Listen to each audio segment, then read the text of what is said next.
พื่อนๆน้องมันนี่ก็มาส่งตู่ปลาไข่176หน่วยแบบเต็มสเปคเกรด A เด้อเจ้าเด้อ ให้ฟาร์มไก่ตีเพิ่นกำลังเฮ็ดใหม่เนาะเป็นน้องเพิ่นกำลังอันนั้นตัดสินใจเฮ็ดฟาร์มเนาะมักไก่ตีก็เลยเฮ็ดฟาร์มเดี๋ยวจักหน่อยสิพาเบิ่งฟาร์มเด้อเจ้าเด้อสำหรับตู่ปลาไข่รีฟาร์มมีหลากหลายรุ่นเด้อเจ้า80หน่วยขึ้นไปหาหลายพันหน่วยเจ้าเป็นระบบออโต้หมดเครื่องเจ้าหลายคนก็มักรุ่นน้อยรุ่นใหญ่ก็ตามแต่ตัวนี้เป็นรุ่นเกรด A เต็มสเปคเด้อเจ้าโครงพลิกไข่6เสา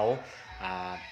มีอันนั้นแยกส่วนพัดลมเฮ็ดความร้อนความซุ่มต่างหากกับบอนพักไข่เจ้ามีทั้งผลหมอกหาลิตรเจ้าโค้งผีไข่6เสาพัดลมเป็นพัดลมฮัตเตอริเด้อเจ้าเด้อดังที่เห็นนี่แหละเจ้ามีอันนั้นติดขอบโล่ยังครบสุดนะเจ้าเนาะเดี๋ยวสิพาไปเบิ่งขอบไก่เพิ่นเจ้าสบายดีสบายดีสบายดีเอาแนะนำชื่อเสียงแนตี้ ได้เจ้าซื้อลีเต้งเนาะอ๋อลีเต็งเนาะก็อยู่จุดนี้คืออยู่หลัก16หลัก16ไก่สนามกีฬาเนาะแม่นบ่ได้ใกล้ๆสนามกีฬาโอเคคืออยู่ฟาร์มนี้คือก็จะเป็นฟาร์มไก่ตีฟาร์มไก่ตีเอาลีเต็งพาแนะนำแน่มีไก่สายพันธุ์หยังแน่ไก่สายพันธุ์นี่คือจะเป็นสายพันธุ์พม่าอ๋อเน้นพม่าเป็นหลักบ่แม่นพม่า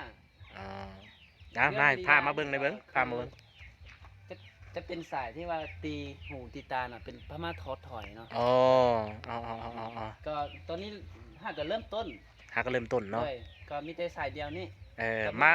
พามาเบิ่งก่อนพามาเบิ่งก่อนเลยมื้อหน้าก็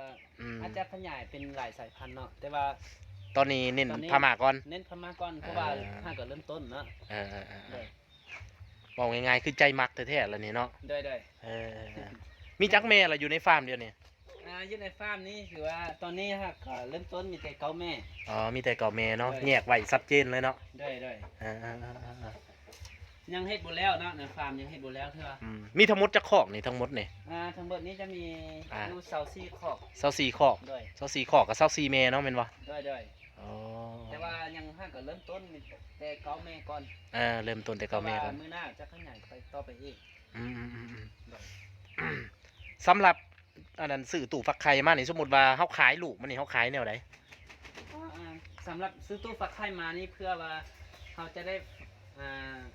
เพาะมันเนาะแม่นจะได้เพาะพันธุ์แม่นจะได้ฟักเพื่อว่า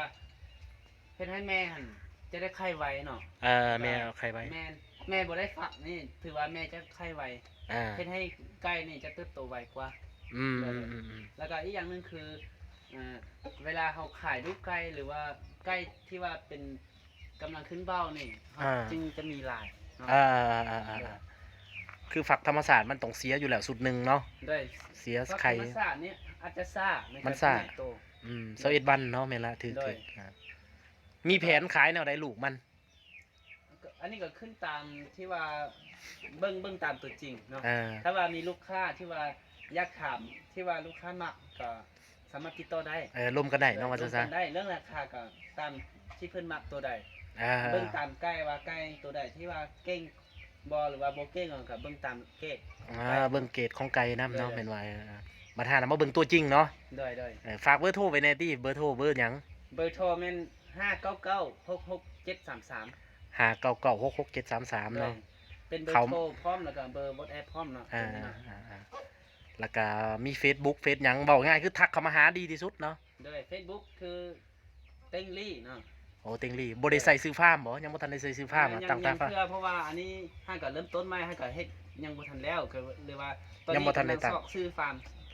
สอกซื้อฟาร์มอยู่ได้เพราะว่ายังกำลังหาโอ้ฟาร์มนี่เป็นฟาร์มได้มาตรฐานเลยๆเลยเนาะได้มาตรฐานเลยเด้อเจ้าเด้อมี2ล็อก2ฝากโครง2ฝากเจ้าแบ่งชัดเจนเลยเบิดหลายเติบได้ตามเบิ่งนี่เนาะน่าจะประมาณเป็นแสนผู้ได้นี่เบิ่งทรงนี่เบิดเท่าไหร่ล่ะโครงเฮือนโครงอันนี้นี่เฉพาะอันนี้นี่สำหรับโครงเฮือนนี่ก็ถือว่า30 ปลายล้านแล้ว30 ปลายแล้วเนาะกันยังบ่ทันได้แล้วได้นี่เนาะทันแล้วแล้วก็สำหรับไก่นี่ก็ถือว่าซื้อเก้าแม่มากับตัวผู้ได้เนาะพ่อพันธุ์มาได้นี่ก็เมื่อประมาณว่าเกือบฮอด30 ล้านแล้วปลาโทเฉพาะไก่เกือบ30 ล้านแล้วเนาะกับโครงเฮือนก็30แล้วพุ่นที่60แล้วเนาะเพื่อสิได้เอาในเบิดหลายเติบอยู่นี่24คอกนี่เนาะ24คอก24แม่นี่โอ้สุดยอด ดินก็กว้างขวางเนาะเหมาะสำหรับเฮ็ดเกษตรอยู่เจ้าดินเพิ่นอันนั้นแม่นหยังตัวนั้น ตัวนั้นก็เป็นข้อไก่สั่วขาวที่ อ๋อ ว่า ข้อไก่สั่วขาว ยังบ่ทันเฮ็ดตัวนี้เนาะตอนนี้เพิ่นเฮ็ดตัวใหม่นี่ก็เลยว่าเฮ็ดตัวนี้สั่วขาว เฮ็ดตัวใหม่แล้วก็มาใหญ่อยู่ตัวใหม่เนาะ เลย โอ้ถือรักดีเลยเจ้าเนาะขอกสูงแล้วก็ล่มรวง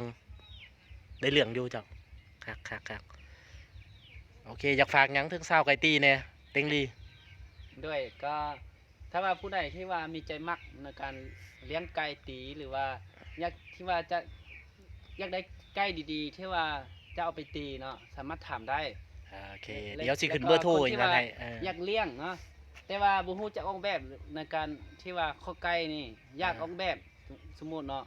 ก็สามารถติดต่อได้คือกันเนาะ เพิ่นเป็นสร้างในเฮ็ดเองเลยดอกเต็งลีเนาะแม่นบ่ ออกแบบแล้วก็เฮ็ดเองอีก เฮือนนี่ก็เฮ็ดเองอยู่ได้เฮือนนี่เพิ่นน่ะบ่ธรรมดาได้นี่ตัดมุมตัดหยังได้หมดเลยอ๋อเอาขอบใจหลายเต็งลีขอบใจหลายๆเอาขอให้กิจการเจริญ